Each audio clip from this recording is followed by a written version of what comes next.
Well, I was 20 months old. Before that, my mom would, every morning I'd wake up and my dad would go to work. The beatings would start. My mom wasn't right. Something was wrong with my mom. And anyway, the beatings would start. And this one morning, I decided to take matters into my own hands. And I ran away from home. I watched my dog hit the gate and it would pop open. And so I went out to the side yard and I pushed the gate and it opened up and off I went. I was in diapers, in a little baby snap on shirt, barefoot. And for some reason, I knew where my dad was. I mean, I never found him on my journey, but I just went in a direction where I just was sure I was going to find him. And on my way out on the I was on in the median of the expressway going in this direction I was heading, and the Sacramento police officers saw me and picked me up, and they asked me, "Where are you going?" And I said, "I'm going to find my daddy because something is wrong with my mommy."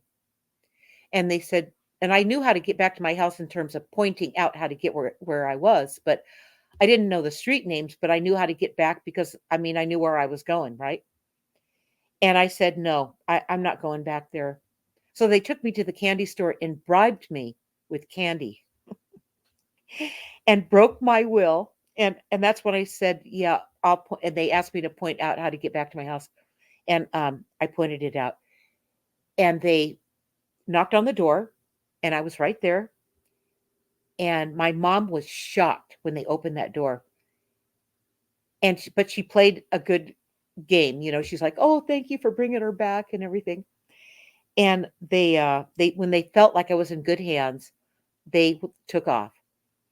Those were not in those days. They didn't have child protective services. It was a family matter, and they just you know brought you back home, and that was it, right? So my mom, after the police officers were gone, my mom pulled me inside and beat me unconscious. She beat me to death. And then she took a bucket of cold water and threw it on me to revive me, not because she cared about me, but because she didn't want to get caught at what she did. So that brought me right back into this life. I mean, shocked me right back into this. And when I found myself back in this life, I can't describe the terror that ripped through me. I was out of options. I was desperate. And in that moment, that desperate moment, I asked out loud for someone to help me. And when I did that, that's what they looked like. They showed up all around me. There were like 10 or 12 of them all around me as I was on all fours in a puddle of water, crying, looking up at them as they calmly looked down at me, not worried about me at all, telepathically communicating with me about who I was, why I was here, what I had to do to survive this, to get through this, what my purpose was for being here. They just told me everything. I mean, I could go into all the things they told me, but the takeaway that day was that this life is not all there is. When I realized that, and I mean, not just, oh, I realized it heart and soul. I remembered it. When that happened, fear no longer consumed me. It was absolutely off the table. I knew how to manage myself around people that tried to throw me into fear. I knew exactly what to do. From that point forward, at 20 months old, one of the things they told me was that I was here to help people overcome their fear. They said they told me that the biggest tragedy of our times is that most people will die having lived fear-based lives. And I mean, I understood it because of what I went through, but then after that moment, it no longer had a hold of me like a stranglehold, like something would happen. My mom would go to beat me again. I mean, she never stopped doing it, but when she went to do it again, I refused to cry. I would not cry. No matter how much it hurt, I would not cry. It was almost like my challenge. You know, I'm not going to let you do me in. I'm not going to let you destroy me because that's what she was trying to do. And so from that, I had at that point going forward, I had this guidance. These guides were on my side. I knew that I was going to be okay. As I moved through my childhood, what happened when I got a little bit older, I was in kindergarten, first grade, you know. By the time I hit first grade, I was always communicating with my guides. I always had this conversation with them. And but I couldn't be talking to my guides in school. I looked like I'm losing it, you know. So I started writing down what they were showing me and what I was thinking. So we were having this conversation. I was journal writing. That's what I was doing. I didn't know that's what it was, but I was writing and it was all pouring through. And I'd have this conversation with them about something I was having trouble with, and they'd help me figure it out. I mean, this was my life growing up as a kid. I never let anybody know I had these guides on my side. I never let anybody know I was writing and having this conversation with them. I didn't let anybody know anything about any of this. So I was free to explore and, you know, carry this out and watch it evolve and learn new things. I was learning what I learned as a kid, I learned from my guides. When I went to school or in the family, it was child's play compared to what I was learning from my guides. I mean, I was way advanced to what I was getting and how I was always learning it. I could go out of body on command anytime I wanted to. I went through so many things that were not of this world because I was communicating and indulging in this conversation and relationship that I was building with my guides. So by the time I was 16 years old, I had it. I mean, I kept it together, but it was a miserable childhood. My mother always attacked me, wouldn't stop it. You know, it was really bad, and nobody ever stopped her. And the reason they didn't stop her, I didn't really realize this until I was older. They didn't stop her because they didn't want to be next. So I was the scapegoat. I was the black sheep. I was the target, you know. And anyway, I got out when I was 16 years old. This is an interesting point. When I was 16 and I got pregnant on purpose so I could get out of there, so they would let me go. I wasn't afraid, Sabrina. I wasn't afraid. I was never afraid after that 20-month-old experience. So I took a bold step, married my high school boyfriend, got the heck out of there.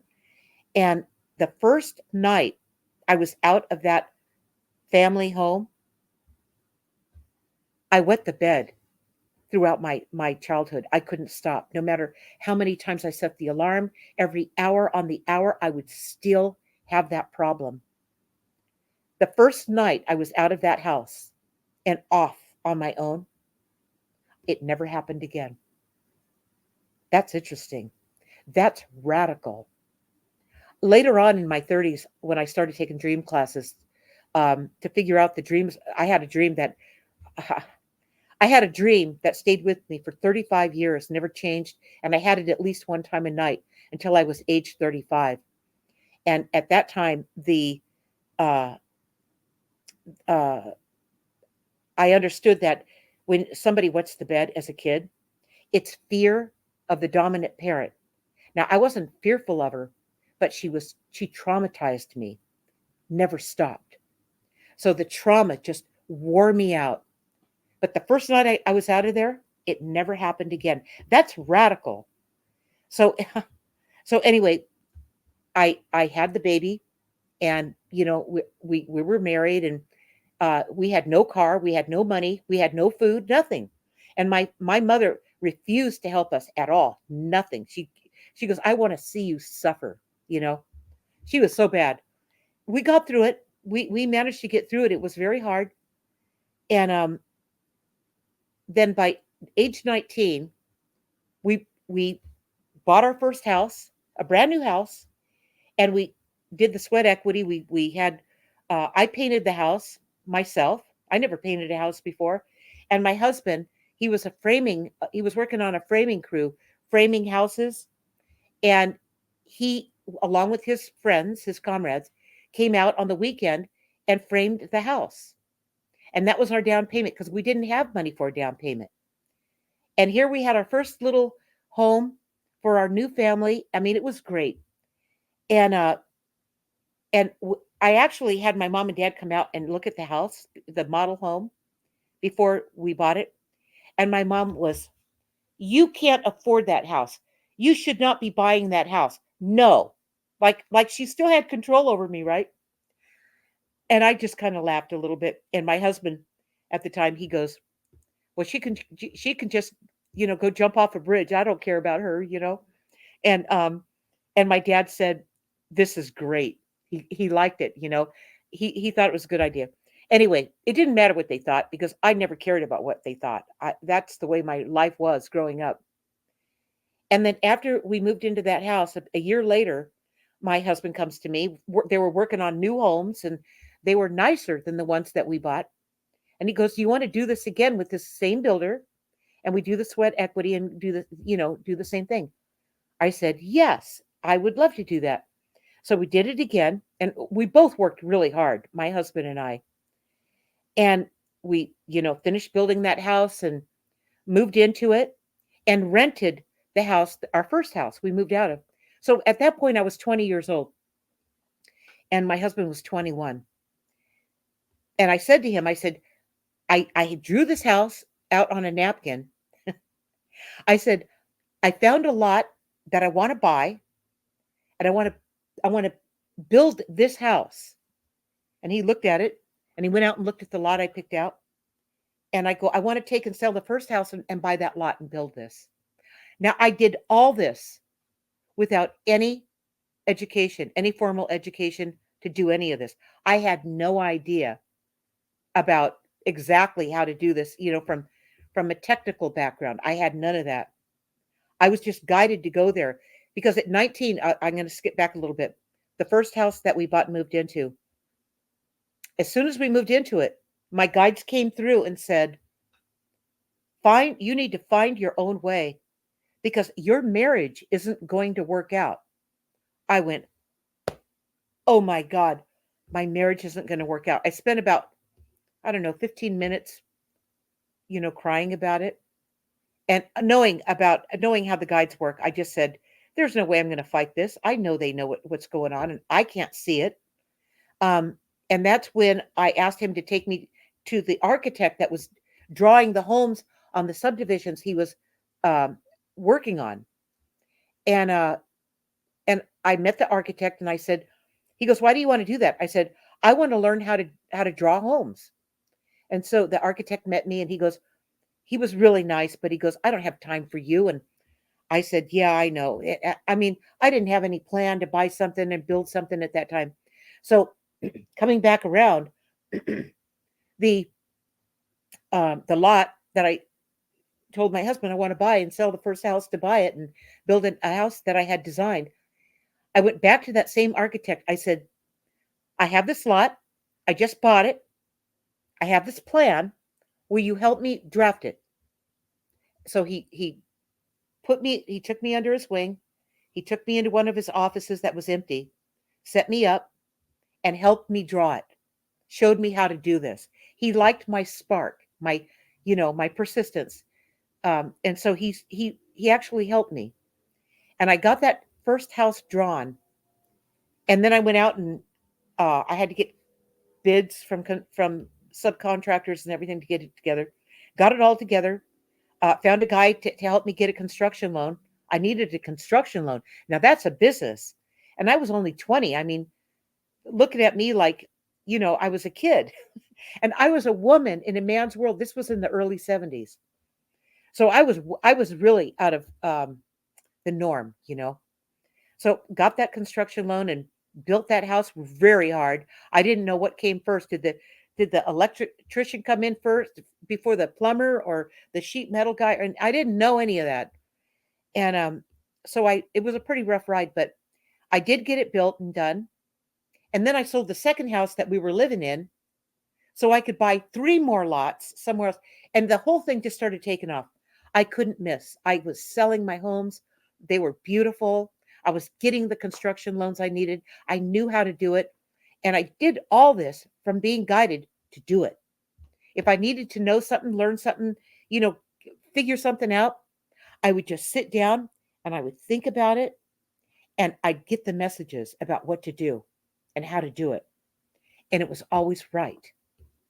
So I just kept on moving through this, and I became a well-known home builder and architect in Northern California in the early 70s, in my early 20s. And then, I don't know, it's probably about 4.5 years, 5 years into it, I get another message from my guides, and they tell me, sell everything. There's going to be a real estate crash. And I'm going, oh my God, the real estate market was white hot. I couldn't miss. Everything I was doing was working. I did not want to hear that. I really didn't want to hear that, but I knew better than to fight that, because if I didn't listen to them, I knew it was curtains for me. I knew it, all right, from my whole life with them. So I took a big breath, and I stopped buying new land and developing. I was developing land and everything at that point. I finished my building out the houses out. I sold everything. I even sold my rental homes. I sold everything. All my inventory. I must have had 80 houses to sell.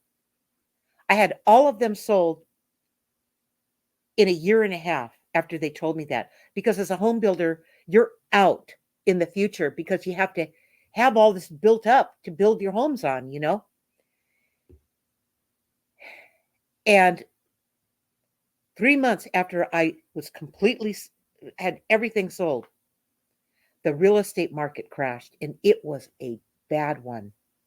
Everyone I knew, the people that I knew, they would say to me, "Linda, what's going on with you? Why are you not built? Where are you building new homes? We don't see anything out in the future what you're doing. You're selling everything." And I told them, I said, "There's going to be a real estate crash." And they said, and they laughed at me.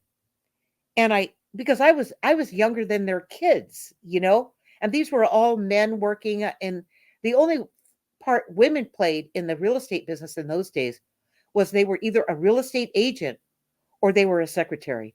They weren't doing anything like what I was doing. So they just never took me seriously. And when it crashed, they lost their mansions, their Ferraris, their fake marriages, everything. Just they lost everything. I don't know one person who didn't lose everything. They all lost everything because it was such a white hot market. You couldn't miss. And so once that was over, I and things settled down. The guides come to me and they tell me, real estate will never be the same for you again. I said, what? Why? They said, because you got over your anger issues. I said, anger? I was angry? And they said, oh, yeah. And by the way, they were right about that. I did continue to build homes in a very modest way, nothing like I was doing before, just enough to pay the bills. I wasn't going like whole hog on being in the business.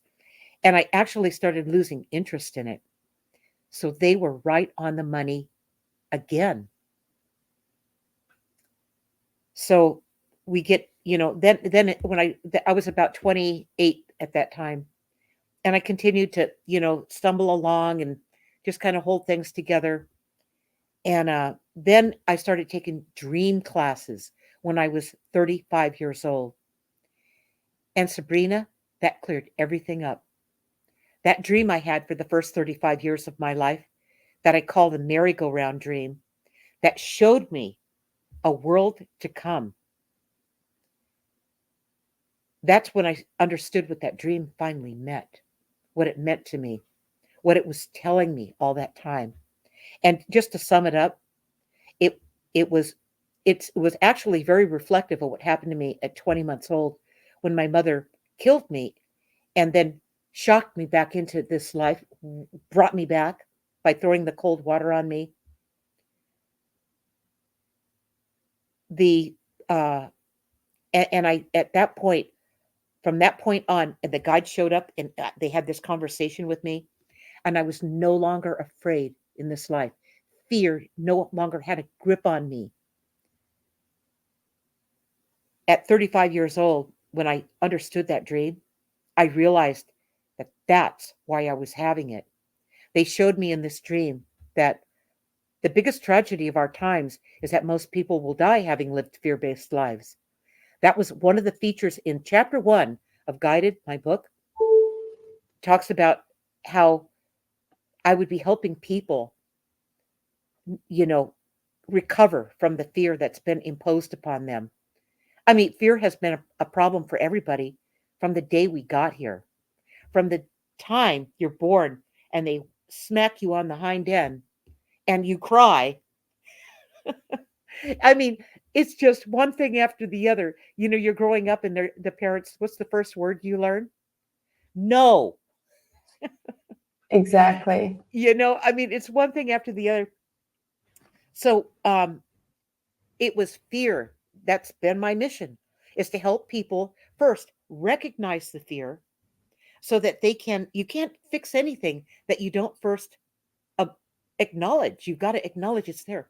And the different ways you acknowledge it. When I was a kid, writing in my journal, figuring things out, did I say that part yet? Or where I learned to write I was writing in my journal at 7 years old in order to bring these two worlds together, this one and the one I came from, where the guidance was always coming through. And I had no one to talk to. So I started talking about having a conversation with them through writing in my journal. And they, I mean, that's how I learned to know when they were really speaking with me on command, whenever they were there. I knew it wasn't me. I knew it was them. I wasn't in the wishful thinking part where people will say to me, Linda, how do I know it's not coming from me? I mean, how do I know it's coming from my guides? And I tell them, you have to write it down. You have got to write it. I wrote a journal, by the way. It's called My Guided Journey. It's the companion journal to my book, Guided. It's exactly the formula that I figured out as a kid. It's how I learned to do it. So it's really basic and easy to do. Where you write it down and you date it and you keep it in chronological order and you go back and review what you wrote and how it made you feel and the realization you had and the action you took. It's a whole thing. And the guides helped me figure this out. Um, you're not going to get it because here's the problem with it, Sabrina. We are not living in a conscious world to a large degree. At least it hasn't been like that in the past. We're beginning to wake up and become conscious so that when something happens, we just don't buy it. We sit back and we go, and think about it and let it settle in and see if it feels right. And that's what how guidance, that's exactly how they taught me as a kid. Just calm down. In fact, anytime you need guidance and you ask for it, like I did at 20 months old, and they all showed up all around me. You have to ask. That's the first thing you have to do is ask. But if you don't write down what you asked, when the guidance comes through, you won't remember what you asked. So you won't catch the guidance because it doesn't relate to anything. You have to write it down. And then when you get the guidance coming through, then you write that down underneath what you asked. Now there's the whole thing. There's the whole thing. I love that. And it's so important for us to know how to deal with fear. And I think the first step, as you've mentioned, is recognizing it. Because a lot of times we don't know that we're based in fear. We don't know that our actions are based in fear. Right? So, We're because we're reacting to it. We're too busy reacting to it so that we don't notice that's what tipped us off, you know? Yeah. and we're also so good at finding arguments to justify our fear, aren't we? That we say, no, no, no, I can't do that because of X, Y, and Z. I cannot, this is just not for me. I wouldn't do that. How do you, because I know that you work with clients, how do you help them break through those patterns? Well, I have two different ways of working with people. I have training and coaching. The coaching is where they just want to talk to their guides. They want to experience it. And that's what this is for. And the training, I use this. This is the companion journal to my book, and I'll show you my book to my this is the book that started everything to my book guided. Once people read this, they come to me and they want to learn what guided teaches. They want to learn how to do this. And there's two ways to do this. Start using your journal, which I recommend you start with this. And then when you start having these conversations with your guides, the training is how I teach people how to do this. And I teach them every week, weekly for 4 weeks as I go through what they wrote in their journal and help them understand what's going on, what it's really telling them. Because you don't understand what's going on until you really have this conversation with your guides. Then you can spot it when you have this communication that's going on. And then once you learn how to use the journal and really get good with it, you have to be consistent. You have to write down what was out of the ordinary and unusual each night before you go to bed. You have to just sit there and bring your consciousness to the forefront so you can remember what happened that day. Here's an example. The other night, I have long hair, okay? I had a dream where I cut my hair off. Now, I'm not going to go into all the meanings of it and everything, but when you have a dream like, or a dream or anything that's out of the ordinary or unusual, write it in your journal and just let it sit there. Let it come to you. When you look back at what you wrote it, maybe a day or two later, when you're looking at it a day or two later, now you're detached from it. And when you look at what you wrote, you can see what it's telling you. But while you're in it, you can't see it because you're in the fury of it. You're in the drama of it. You're in the what was that of it, you know? But when you review it a day or two later, you can see it right away. The same thing goes with I had a intuition today out of the ordinary or unusual, and I wrote it down. And as you're writing it all out and you're getting, you're really writing it out and really getting it on the pages, you look back at what you wrote a couple days later and you're having this conversation with your guides, you can see the difference between what came from you and what came through you from guidance upon review. That's indeed extremely helpful. And it makes me want to ask, does this mean that a lot of our dreams or some of our dreams are actually messages for us? All Are of them. they okay? There people will say, "Oh, it's the pizza you had last night." No, it's not. No, every single dream you have has a meaning. It has. In fact, that's one of my expertises is dream work. I help people with their dreams. So I do the coaching where they have conversations with their guides, and I bring their guides through. I have the training, which is learning how to this journal so that you quit missing it in your day to day life. And I actually really, really, really love doing. I love them both, but I really love doing the training because when I'm done working with these guys, they know how to do it now. They start having this conversation. And then after a while, when they're really getting fluid with that, Learning how to do this is much easier, much easier.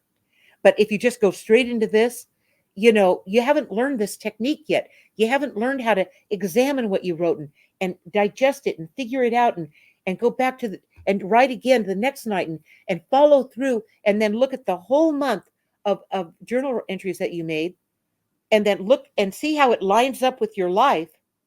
It's amazing how well I knew that. I could figure that out, but you never could have done it had you not written it down. Absolutely. Now, I want to ask you about forgiveness, because forgiveness is something that we all, I think, struggle with more or less. And it's definitely something that takes a toll on us more than it takes on the person who has wronged us or hurt us. Now, your life has been unbearable, and it's been one of those situations where it's just unbelievable, and I don't think many people would be able to let go of that burden and of that trauma, but it is very important for moving on.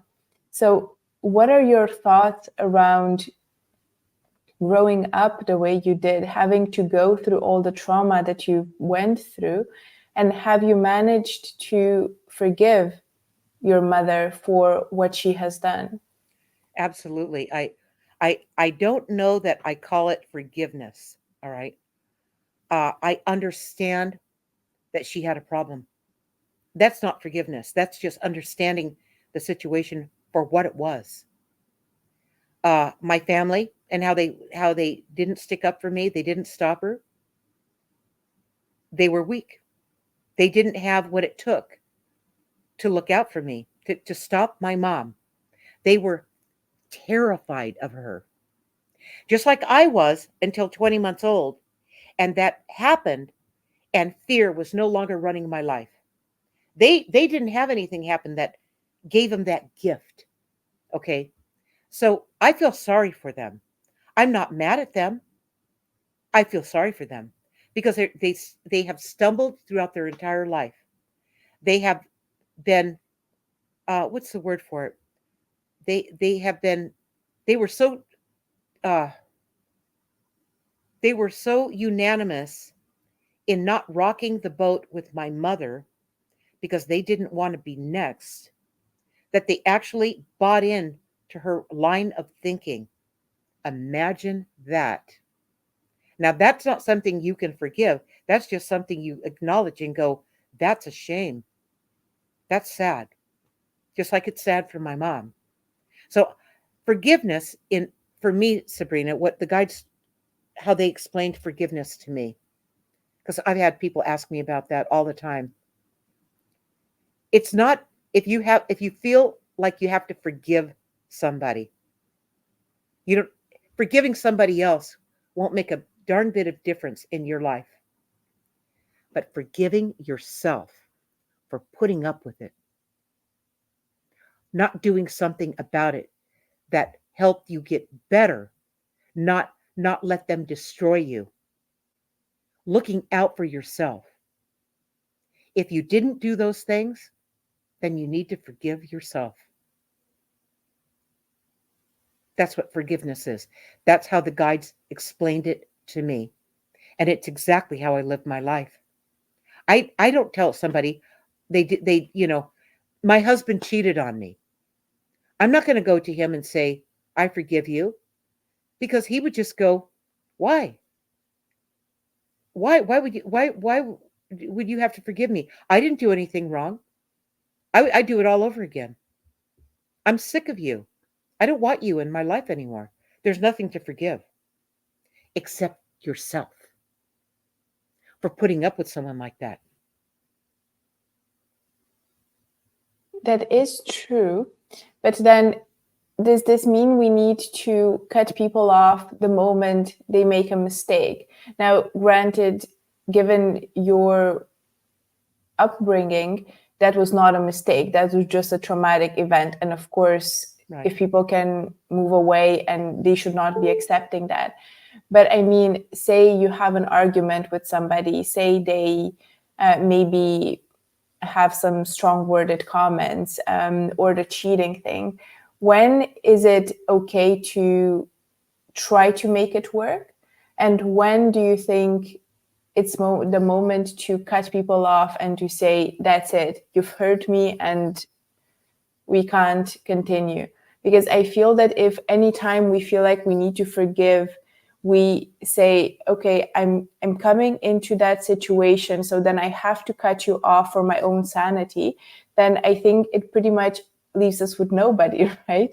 Well, Because we're here's eliminating people. how the guides taught me. You know, the guides raised me, not my family. I refused to let them have influence over me because they were idiots. All right. I mean, there's just no other way to say that.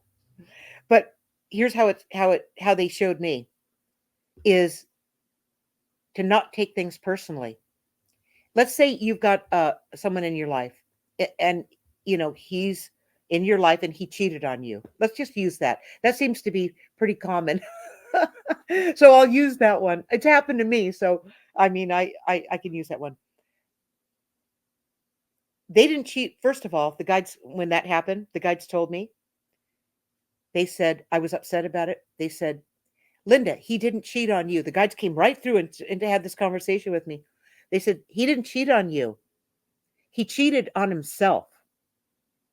So the lesson here is to not take this personally. You didn't do it. They did it. So why would you take that personally? You don't have to forgive somebody for something that you didn't take personally in the first place. Think about that. It's in taking things personally that we get all balled up and become a victim and become, someone who has to forgive somebody. No. No. You just don't take it personal in the first place. So let's say this husband, he or boyfriend, he cheats on you, and you confront him. You go, I know you did this. And he goes, okay, well, I'm sorry. I mean, what can he say? He's probably going to do it again. Um, and you just say, you talk to them about it. You have a conversation, and hopefully you guys can talk it out and figure out what went wrong, what happened there. In other words, and you come to an understanding, not a forgiveness. Forgiveness is like it's like saying, okay, I'm going to forgive you, and this is all over, and let's forget about it. That's ridiculous. That's not going to fix anything, solve anything, heal anything. If you can't have a conversation about what happened, why it happened, okay, because people do make mistakes, Sabrina, that's true. But if you can never trust them again because of what they did, I mean, if you can't get over that, that's again where writing in your journal about how you feel, about what happened, about how you had this conversation with your, significant other, and just keep writing in your journal as you move through the process to understand it. Not that you need to understand him and invest all your energy toward him, but understand the situation and you in that situation. Because it's really not about him. He's the one that did what he did. You know, he has to forgive himself. You don't have to forgive him. I love that frame. And to be honest, I love how you said don't take it personal. It's not about you. And it feels so difficult when somebody cheats on us or does something to us. It feels, well, it is about me because he cheated on me. He didn't cheat on somebody else. But it's actually not. That's right. And when you start writing about it, when you start taking your heart that got hurt and you write about it, you tell yourself, you cry, you write about it, you tell yourself the truth. Never, and that's another point, never, ever, ever, ever let anybody see what you wrote in your journal. Never. Because that's the only way you're ever going to be able to tell yourself the truth that deeply. And when you get that intimate with yourself, that person who cheated on you, you can actually, you wouldn't thank them to their face because they would totally get it wrong. But you could, in your mind, thank them because they helped you go deeper and investigate what is it in you that you now understand that made you vulnerable to taking things personally. He's the one that did it. Yeah, and it ends up helping you grow. So very interestingly, I have a very close friend, and at one point I thought we were really close, we're really good friends, we got along perfectly. And one minute he just snaps and he said something along the lines of, I'm being very arrogant and I want to show off, which is just very far from what I believe my nature to be. So you can call me names, but that's just something I would have never seen coming. And all of a sudden, because it came from this person that I was so open and vulnerable with, it hurt so much. So I'm going to interrupt you. This is good. I love this. What he did when he said that to you, he did not like you in your power. You were a threat to him.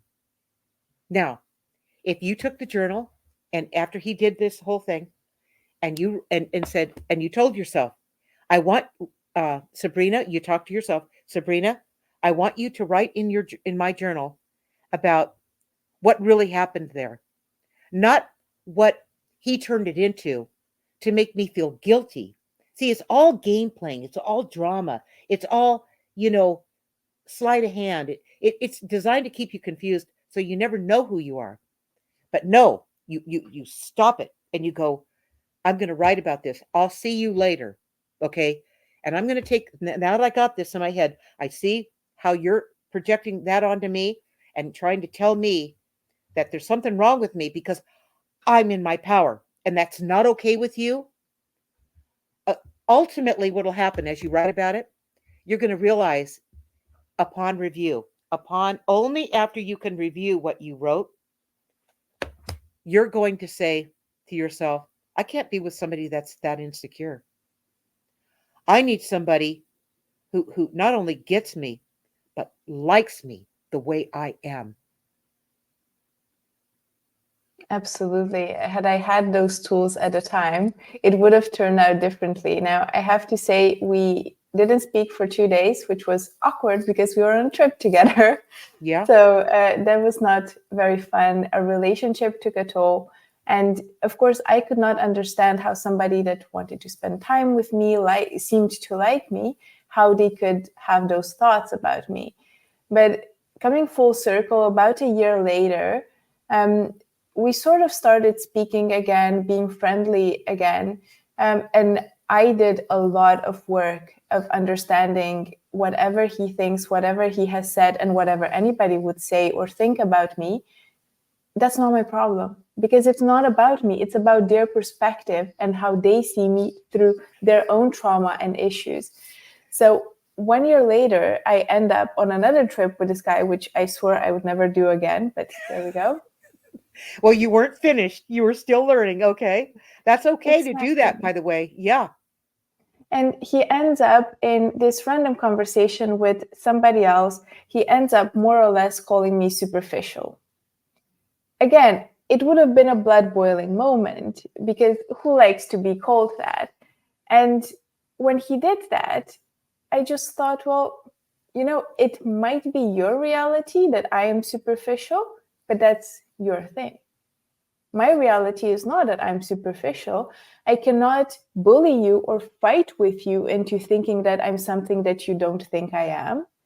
I have no control over your thought and how you see the world, but I do not subscribe to this thought that I am superficial. So I'm fine. You can think whatever. And if our paths cross again or not, that's also fine with me. I'm just getting out of this whole nerve spiral that would have gotten me so worked up of, why is he saying this? Why would he think this? What are the arguments that would make me superficial? And this is such a silly example, but I think we do this with so many things in our lives. I agree with you. It's a big waste of time. This is what I learned from my family growing up. There was so much drama and nonsense, really just total nonsense. And how did I know that? I mean, I'm a little kid. I didn't have this at the time, but that's how this was came about, is how I learned to do it. This is the formula on how I learned to do that. As a kid, without anybody helping me except for my guides. They made sense out of everything. That's another thing about your guides, by the way, you guys. Your guides are so unbiased. They don't have a bias. They love you the way you are. They know that you're on a journey to learn about yourself. They support you every step of the way. They are always with you. You planned your life with them before you came here. You never ever would have come into this life without having your team with you. And they're always with you. And Sabrina, what you learned from that experience, you came back for seconds and thirds to make sure that you got it, and you got it right. You're not making him a bad guy. You're not, saying that he's a jerk and you hate him, and there's none of that. That's all drama. That's just kicking the can down the road and not facing the reality of what's being offered to you to learn about yourself, so that you get closer and closer to knowing who you are, so you can be what that is. And that you can't miss. Once you have that, once you know who you are and you're solid in yourself, and you know you've got help, because you have this communication style that keeps you connected to something greater, something that makes so much sense. Nobody on the planet you could go to, your friend, your coach, your teacher, your boss, your whoever, would ever give you the great advice that the guides give you, because they're not unbiased. They all have a bias. They all have a slant, a certain hurt that they're carrying, where they go, well, that guy was, you should have done this to him. And because they still carry a hurt that they haven't healed. You can't rely on that. This is what I learned from my childhood boot camp.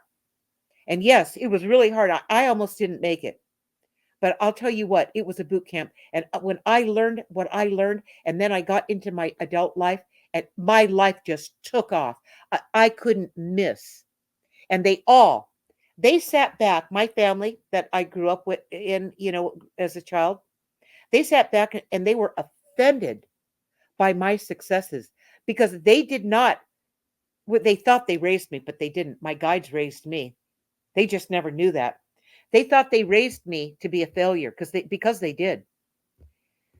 But what they didn't know is everything I was learning by having this relationship with my guidance, and how I was really I was learning so much.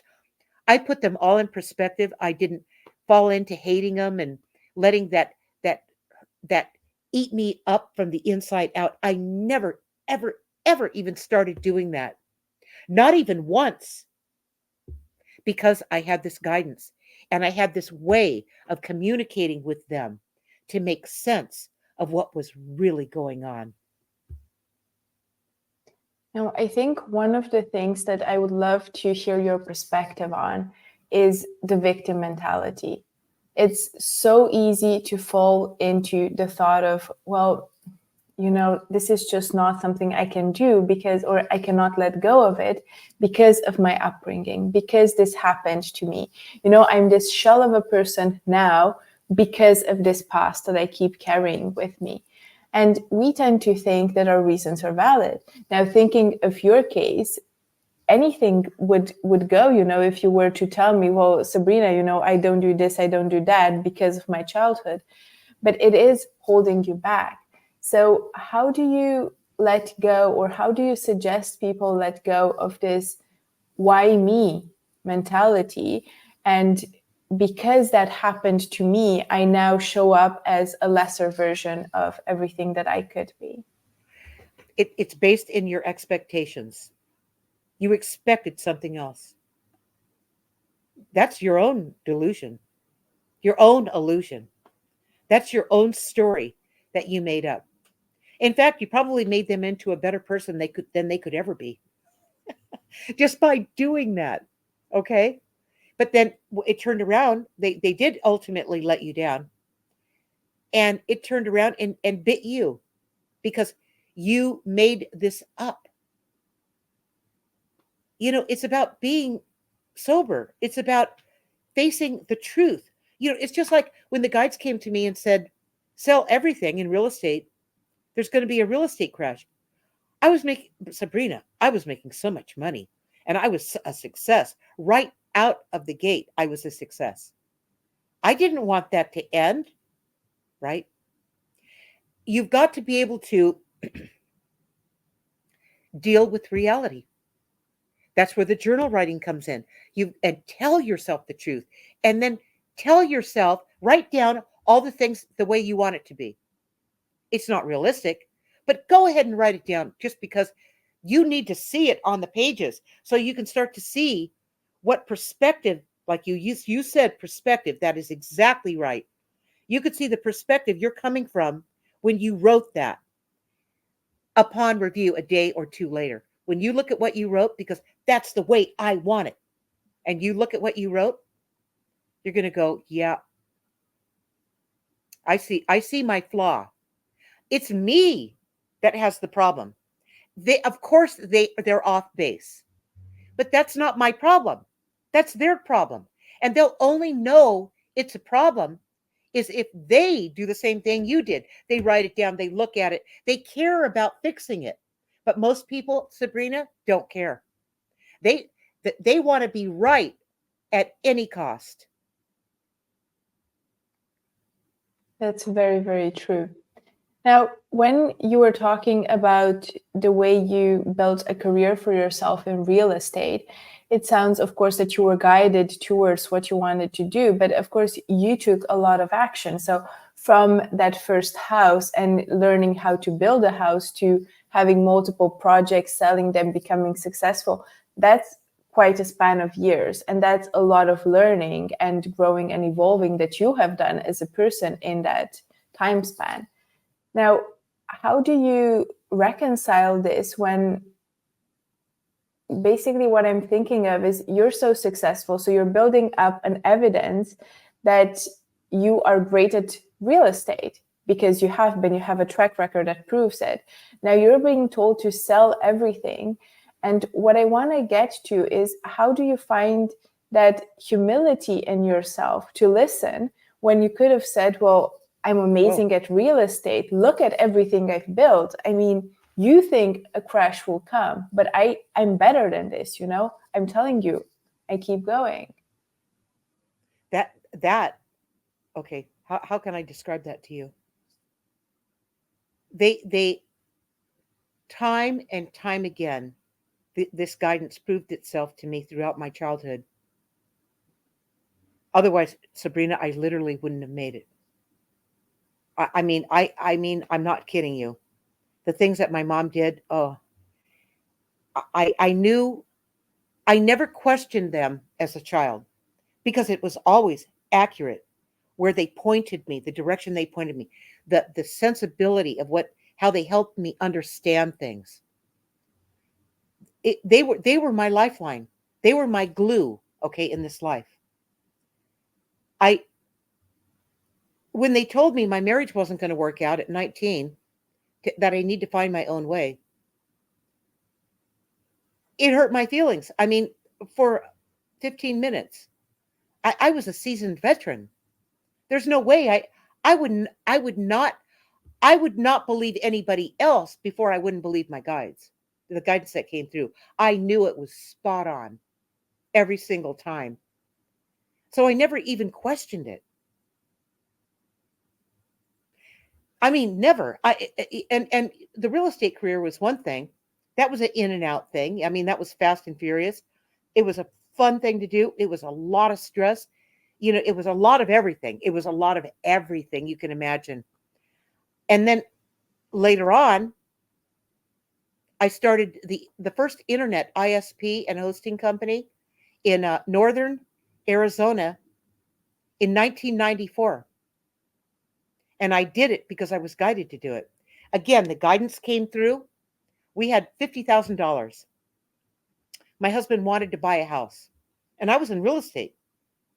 I said, no, the money's for something else. I don't know what it's for, but it's not to do that.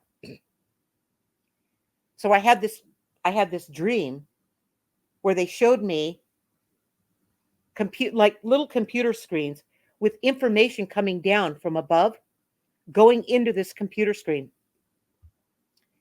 And that happened in 1993. And I thought, it was like information downloads. I'm going, what the heck is that?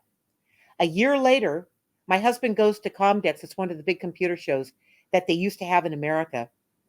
And he comes back and he goes, he got back and he said, the big thing right now is the internet. And he explained it to me.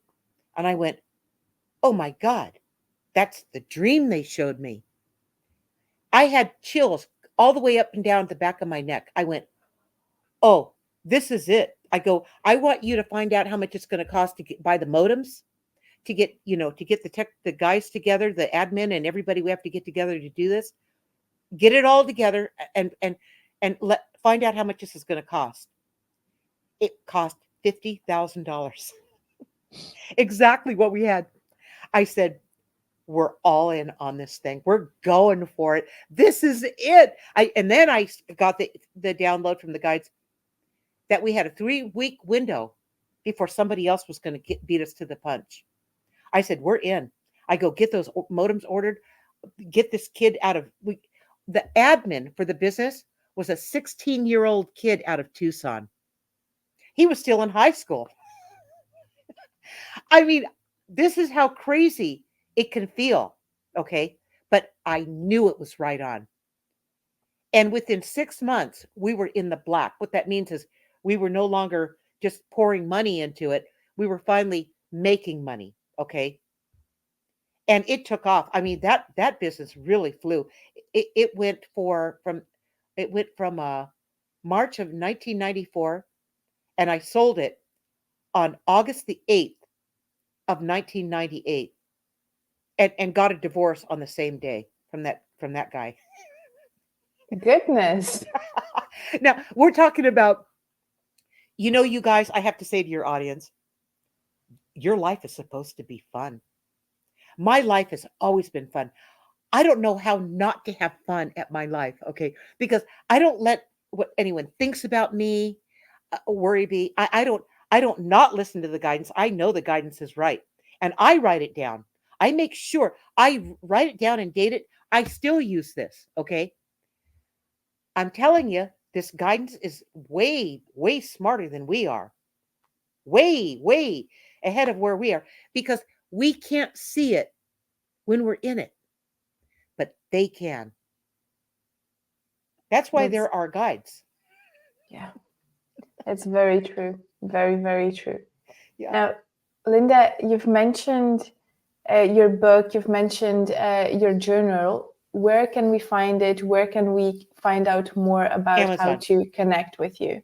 And there's my website is right there on the screen, lindadeir.com. And you can go to my website. So much, so much there. You can find everything on my website. And at the top of every page and post on my website is the guided journey. It says guided journey, start here. And when you click on that, this is the most fun. This guided journey, when you guys go there and you see what this is, you are going to love this. There's nothing else out there like it.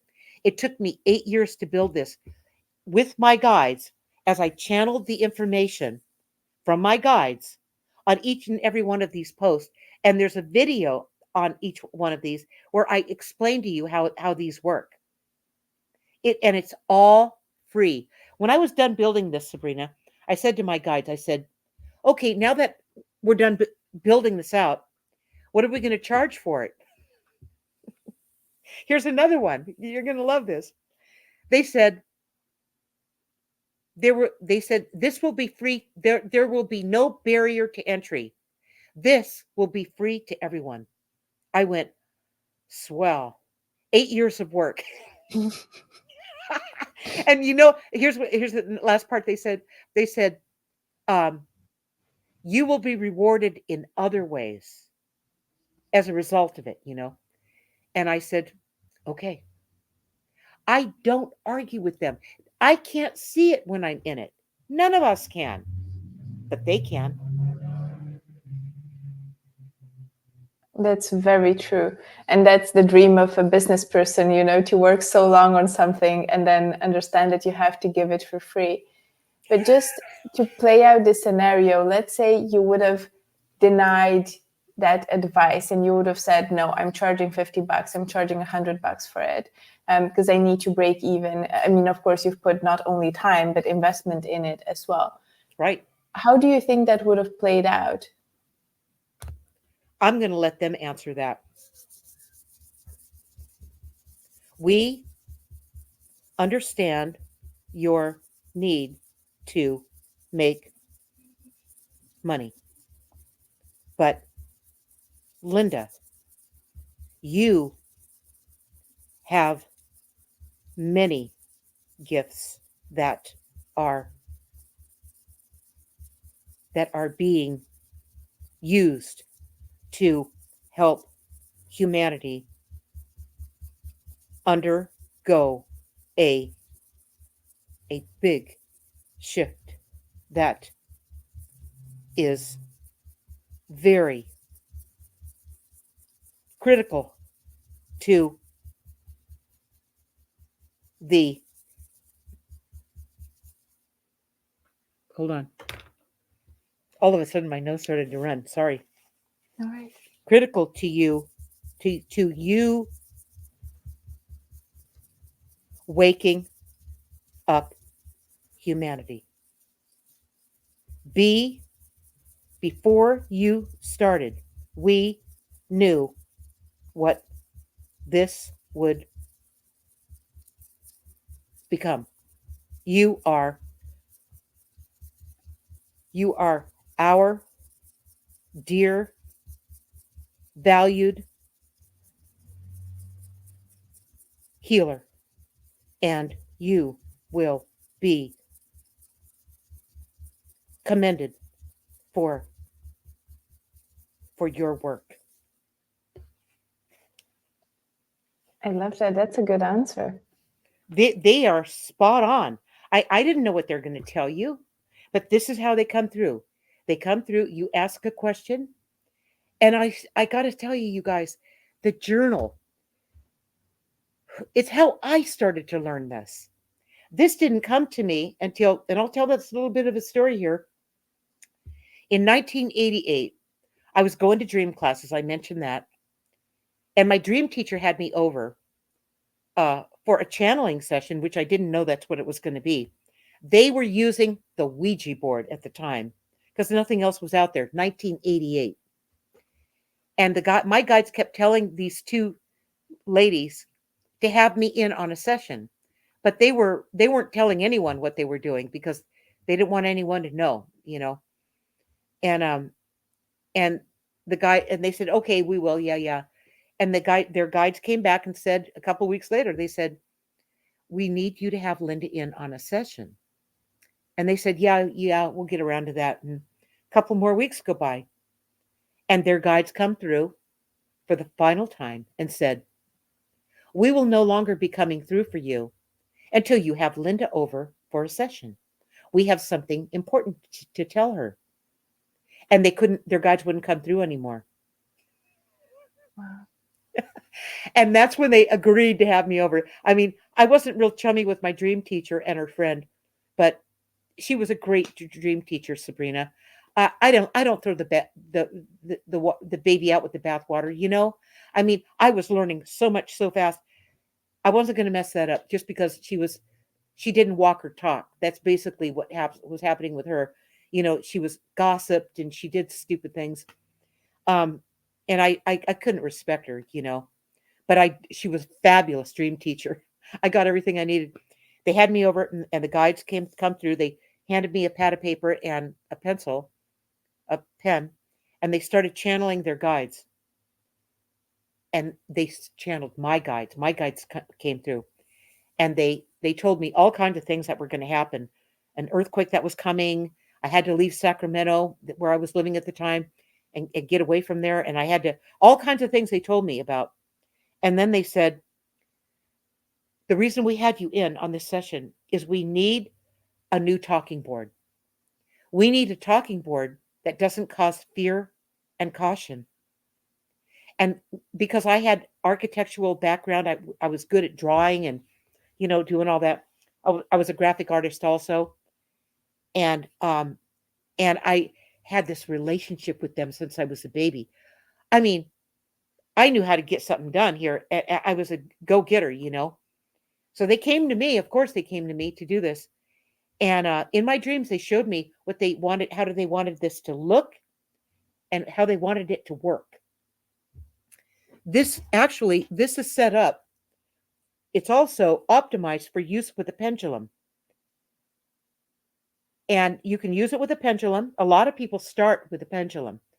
So that's how they but I like the, let me put it in front of something, my face. I like the planchette, the speller, because it's faster. I mean, I'm used to working with them now. But I had never used this before. I never used a Ouija board. When I was done doing this, I had this completely drawn and produced and manufactured. Everything was done in a matter of 9 months. It was all done. They and it was for sale. The one thing they told me, they said, we don't. This is the Ouija board sold in toy stores. It's ridiculous. They said we need you to create lessons on how to use this so people use it the right way. Okay. So on my website, on the channeled readings website, this is on my, I've got two websites. This is channeledreadings.com. And that's where you'll find this. I've got 3 versions of this. This is the official version. I use it for professionally, but I've also got the lessons there. I've got a 2-day workshop I do teaching people how to do this right. And when I'm done working with them, they've got this thing. Okay. But I don't just teach them this, I teach them this too, because these work together, really well. They're actually companions, these two, the journal and the talking board. Ask the Universal Channel is what this is called. Amazing. Yeah. So, Linda, thank you so much for sharing this with us and for sharing your story. It's been so enlightening. And I think there's been so much that we can take from your story and that we can learn from it. I hope so. I really do. I see the mess that humanity's in, Sabrina. That does break my heart. It always has. My family broke my heart in the sense that they just never got it. I didn't have anything to forgive. They were just pathetic. I mean, truthfully, and then humanity, people are just lost. And we need this to happen in our world. I don't want to see it happen, but obviously we need something to shake us out of this, right? Yeah, Exactly. and most importantly, our children can't live in a world like this.